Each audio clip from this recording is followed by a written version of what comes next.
Here we go.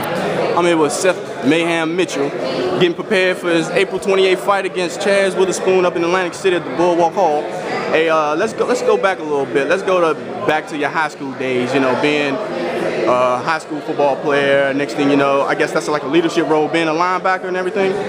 So, you had no clue pretty much that you was going to be a professional boxer back then. So, from that point up until when you went to Michigan. You had Michigan State. I'm sorry. Yeah, you get some body shot. When you went to Michigan State there. So, how did you take from that point of being at Michigan State with the knee injury?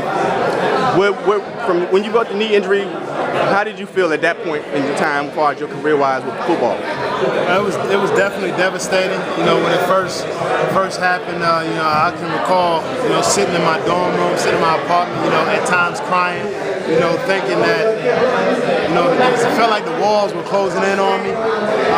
You know, but I didn't pout, and I wasn't bitter. I wasn't like a bitter person to be around. You know, I just, you know, I truly, I'm a very, you know, faithful person, and you know, even though it was hard, I truly believe that everything happens for a reason.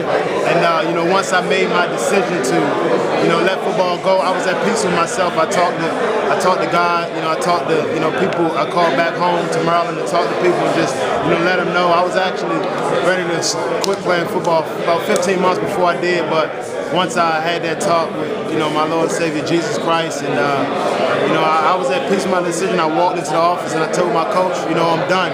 You know, it wasn't that I couldn't play, but I couldn't play at the level that I knew I was capable of playing.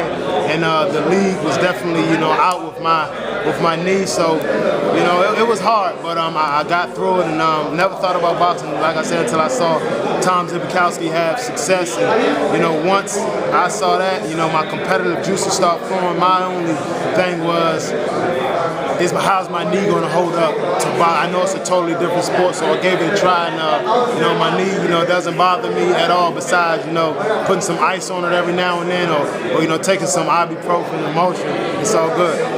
I know that made you like a very humble person, you know, humble person with that experience, you know, with that knee injury, thinking that pretty much your whole world was coming to an end because all you knew was football at the time, and that made you very humble. I think it's fair to say that your spiritual guidance and your family guidance, as far as, you know, how that's what gets you in the ring and motivates you the most.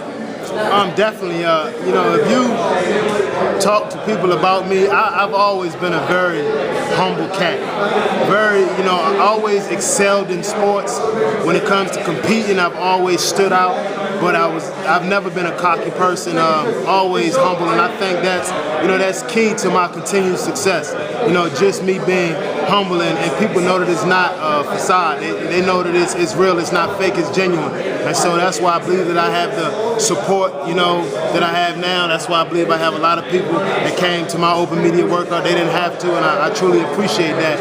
And I know that, you know, I just got to continue to stay grounded. And as you know, get more success, there's a lot of temptation out there, and I'm aware of that. And I think that's the first step to me staying humble, because I know that those temptations are out there. So I just, you know, ask people to continue to pray for me, and I do the same. But I've always been a very humble cat and always stood out in athletics, and I think that's why people genuinely want me to succeed.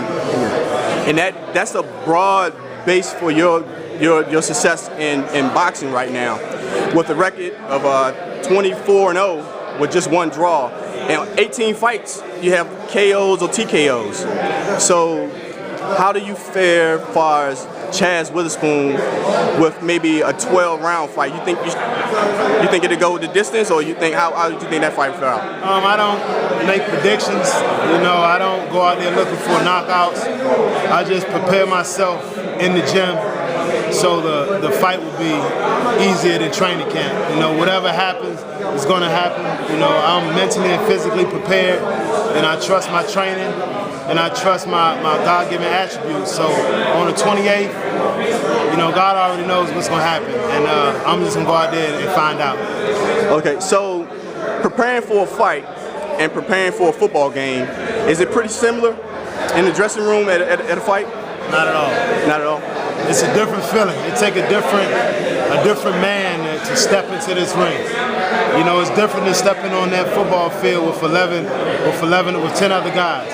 you know, it's totally different. It's I can't even describe the feeling, especially when I first started. It was more, I wasn't scared, but I was scared. You know, so it's a word, I can't describe it, but it takes, all I can say is it takes a different man to step into this ring. And that's why, regardless of a fighter's record, you know, I respect him for stepping into this ring, because if it was easy, everybody would do it. Yeah. With that being said, let's go back to your first fight. You know, with I guess that was probably your most nervous time you ever been. Probably was that the most nervous time? The first fight? Not really. Not really. My most was my first fight out in California when I had signed with Golden Boy my second fight, so it was my third fight. I actually when I weighed in, you know, it was a digital scale, and my legs were shaking. You couldn't really see it, but my legs were shaking, and I had to like lift my left leg up a little bit so the numbers would calibrate. You know what I mean? So I'm glad they didn't catch me, but my damn legs were shaking, and you know, it was just my first time being out, you know, there fighting in front of Golden Boy. I was a deer in the headlights. I fought Alvaro Morales, who, you know, did what he had to do. Put on, you know, he's a good fighter, and you know, I'm glad I came out with a draw, because it was a close fight. I believe it could have went either way. So, you know, I got the draw, and I fought him again in the rematch. But, you know, that was the most nervous I've ever been in a fight. So you say Golden Boy after your second fight, and you've been with him since then, right? Since then. So when is I guess you ranked like number 4, I think, in the United States, or 5? Somewhere like that. And you're like number 12, I think, in the world. So after this fight here, is this a title fight here? It's for the NABO. So it's the NABO fight, and pretty much what is your ultimate goal as a professional boxer? At least coming out of the situation that you were in at Michigan State with the knee injury, you know what I'm saying? This goal here probably would put you it would epitomize as far as boxing in your career, as far as overseeing your injury that you had at Michigan State. Winning the world title, at least. You know, I've always been one to look at positioning myself to be at the top. I wanted to be a basketball player. Oh, really? Ever since I was 12. As you said, I wear a size 16 shoe. I thought I was going to be about 6'6" or 6'7". Even at that time, I wasn't thinking about competing in college. I knew you had to go to college to play basketball, but ultimately get to the NBA.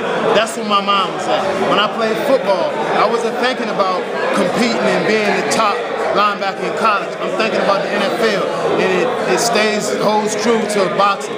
I want to win all of the smaller titles and everything, because those are steps that you have to take, but I want to be heavyweight champion of the world. And if boxing in today, yes, I've had a successful career, but I wouldn't feel satisfied. I have 3 goals: to win the heavyweight championship of the world, financial security, and my health. And you actually can put those reverse down. Exactly. You know what I mean? Because health is most important. I do this for my family, and I want to be able to live a long life and be able to, you know, function and you know, play with my children. So those are my 3 goals, and hopefully I can reach those goals. That's health, financial security, and winning the heavyweight championship of the world. Let's go back. Let's talk about today, as far as your media day, your workout, and all the local boxers that came out to support and everything. What do you think about all the local talent that we have in this area? You know, it's phenomenal, the talent that we have here, and it's a shame that the boxing that they have out in Vegas, we could have had the same caliber fights right here on the East Coast too, other than Atlantic City. I totally agree. This is a hotbed for boxing. We have a lot of good fighters. You know, out here, I'm not going to mention names because I might forget somebody, because it's a lot of fighters out here, and from every, you know, weight class. So, you know, just hopefully we can you know, continue to bring boxing back like we did with the Lamar Peterson fight here at the convention center and myself. So, you know, hopefully some of those shows will continue to come back to this area, because like you said, there's a lot of boxers in this area, good boxers too. Yeah. So the workout is done for today. Is it one workout a day? You do the early morning workout? No, well, I would have ran this morning, but I'm gonna run later on this afternoon. But for the most part, it's twice a day, Monday through Friday. Saturdays and Sundays, typically I rest unless I just want to go for a light run. But you know, I've worked hard this week. Like I say, I'm tired of training. I'm ready to fight. I'm in shape. So I'll hit a run this afternoon, and then tomorrow I just probably go for my last long run. You know, probably 5 miles tomorrow, and then it's just cruise control. It's just keep it even till into the fight, man. Ready to go. You don't want to overtrain. I'm ready to fight now, so I don't want to overtrain. Let's talk about Seth Mitchell inside the ring, and then we'll talk about Seth Mitchell outside. Seth Mitchell inside the ring. When the bell rings, what mind frame is Seth Mitchell in? I'm just thinking of the game plan that we put together, and I'm just going out there, keeping my hands up, you know, being fundamentally sound. I know that if I stick to my game plan and I, you know, touch my fighter up, you know, it's going to be hard for him to last, you know, 10 or 12 rounds with me, knowing that it only takes one punch. So that's why I try not to be reckless and go out there with effective aggression. Yeah, pretty much the one punch is pretty much working in your favor so far, you know, being with 24-0, so that's a good thing. All right, let's talk about Seth Mitchell outside the ring. When the gloves are off, you at home, you're relaxed, training is over, you're done. What goes on with Seth then?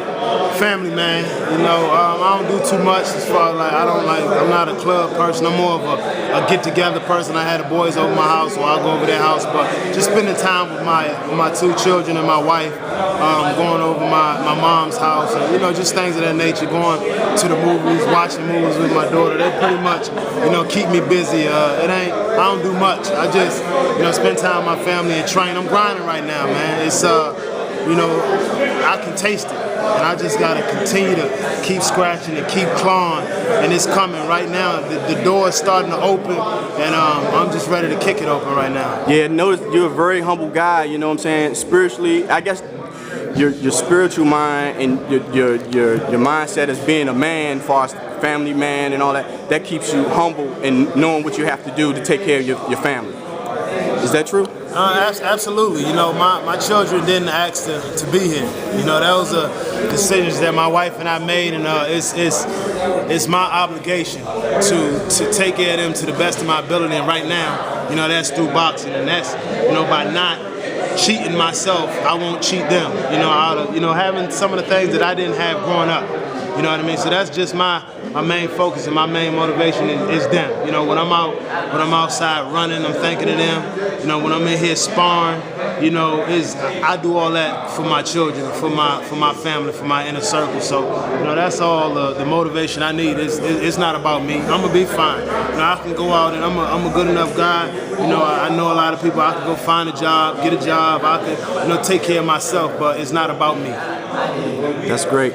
So, the night when it comes, I'm not talking about this fight coming up, but the day you wake up in the morning and it's fight night. Mm-hmm. What is your mindset? The time you wake up until the time you hit the ring. I'm just excited. I'm ready. You know, at this point, I don't have a lot of nerve. My nerves really subsided probably about my 18th fight, 17th or 18th fight. So now it's just, you know, going through my little motions. Okay, boom, keeping my hands up. Okay, he like to do this. When he do that, I want to counter with this, and just resting. I want to be able to go to my hotel room, and I do a lot of resting, you know, before the fight, staying off my legs, you know, just, you know, watching a little bit of TV, mainly, not necessarily sleeping, but just staying off my feet, and just relaxing. And then, you know, I get in my ring, man, when it's time for me to go in the locker room about 2 hours before the fight, and I just start thinking again, but just basically not really thinking about trying to think about the fight too much, just relaxing, and you know, all the hard work is over, and whatever happens is gonna happen. So yeah, you talk like a fighter that's just wanted to fight from the day he was born. You know, you sound very experienced, and like you said, your humbleness keeps you where you are right today. So with that humbleness, how long do you think you can go as far as heavyweight? Because the heavyweight, sometimes it takes, on, like you said, only one punch, sometimes in the heavyweight. Career-wise too, because sometimes when people lose one fight, sometimes they back off of you. So are you any fear of that? There's always a fear of, you know, losing. You know, I don't want to lose. because of I feel I have a lot at stake, and it's one thing when you can. I know I'm in a position for greatness in this sport. At the same time, I know all of that can be snatched away with, 1 or 2 losses. And so that's what, I don't want to say that's what keeps me grounded or humble, because like I said before I even thought about boxing, I'm a yes sir, yes man person anyway, treat others how you want to be treated. That's just, my nature. But it's just a tough sport, and I know that one loss can set you back. And I'm not ready for that in my career right now. So I just work hard. But I know it only takes, one shot, one loss, And another thing, that fall, when you got so much, pride and, you can't be beat, anybody can fall. When I say fall, take a L, take a loss. But that fall is so much harder when you got your chest out and when you're so braggadocious and things of that nature. And I don't want to experience that fall. Anybody can lose, but that's why I just stay humble, man. Because God, I'm not a very, I don't know the Bible in and out. But I know God doesn't like a prideful person. He likes one to be, humble and just do the right things. And I'm not perfect by any means, but I try to do that. In boxing, you pretty much have to have a complete circle, especially of a boxer of your magnitude, as far as your ranking, the position you are in to become a world champion. You're the top 5 fighters. And do you think your circle is totally complete, starting with your spiritual guidance, then your family guidance, and then all the way down to management, everything? I think I have all of that intact except for my spiritual guide. I always get, like I said, I don't read the Bible enough. I try to go to church and, do the right things, but, I always want to grow stronger, in my faith. That's cool. There you have it. Seth Mayhem Mitchell, up and coming fight April 28th. Chaz Witherspoon. Tune in, HBO. Thank you. Thank you.